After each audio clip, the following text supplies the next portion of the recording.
Hi, I'm John Landis because I couldn't think of anyone else quickly enough. And this is Trailers from Hell. Today we're going to look at the trailer. It's an odd trailer, but for a great movie, Tarzan and His Mate. It says directed by Cedric Gibbons. It wasn't, but it's the only movie he directed. Cedric Gibbons was the head of the art department at MGM and one of the great production designers in Hollywood history. Apparently he was hopeless behind the camera, and I know Woody Van Dyke and Richard Thorpe and God knows who else really directed this movie. MGM often did this. They would shoot elaborate sort of intros to pump up the movie. Here's a bunch of kids reading Tarzan in the Sunday papers. Here's a distinguished looking man reading the book Tarzan by Edgar Rice Burroughs. So he's in the papers, he's in books. This is a young couple in love, and they're thinking of romantic Tarzan and Jane, looking at, I guess, supposedly Life magazine. Tarzan was a giant hit, directed by Woody Van Dyke. This is the sequel, the best known, the most loved character ever conceived in the mind of man, including Jesus Christ.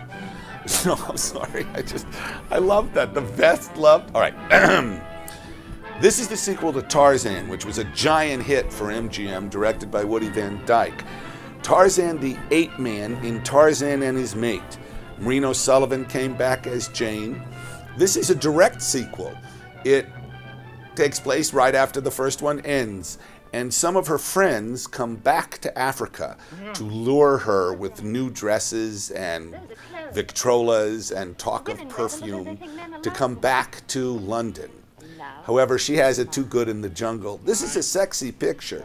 They're both pretty naked. This is before the Hays Code. And what's really terrific is her nude swim scene that Maureen O'Sullivan told me that's not her, that's her double. I asked if she would have done it. She said absolutely, but she can't swim.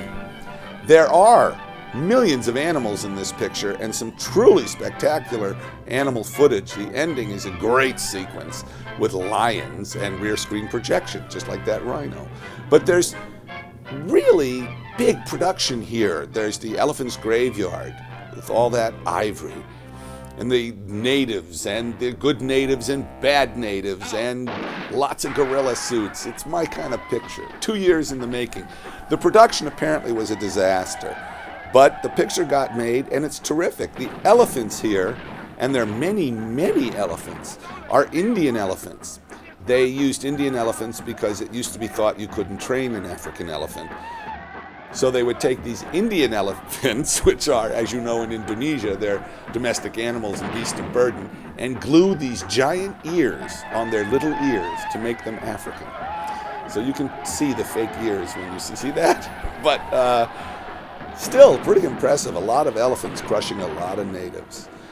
Wonderfully sexy movie, a little racist, but you know, what can you do? It's a racist idea, this white man in the jungle, lord of the jungle. But it sure is fun.